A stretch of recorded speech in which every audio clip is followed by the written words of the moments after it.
Letisko v Bolkovciach 28. apríla zaplnilo vyše 2800 fanúšikov auta motoriek. Diváci si mohli prísť na svoje aj pri pohľade na vytuningované a naleštené stroje.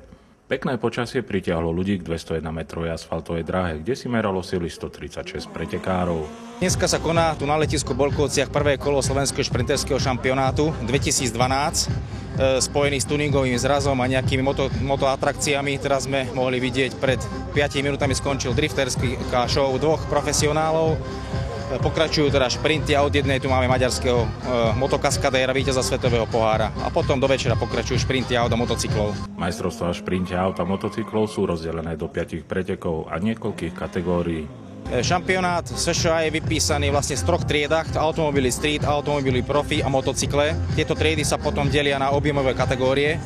Z automobily street na 7 kategórií, automobily profi tiež na 7 a motocykle na 5. Podľa kubatúry a podľa pohonu pri automobiloch.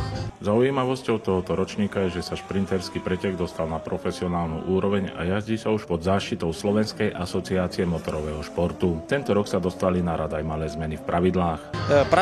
Pravidlá oproti vlaňajšiemu ročníku sa v zásadných bodoch nemenili. Zo pár menších korekcií si vyžiadalo vlastne zaradenie pretekov pod, ako som spomínal, pod záštitu SAMŠu. Napríklad povinnosť používania prílieb je už aj pre automobilov z kategórie street, čiže tých cestných automobilov, čiže už každý musí mať príľbu.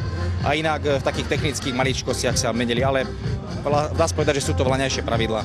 Na pretekoch nechýbali ani jazdci z Maďarska či Čiech. Letisko v Bolkovciach navštívila aj primátorka Lučenca Alexandra Pivková, ktorá odovzdala víťazné poháre v kategórii motocyklov.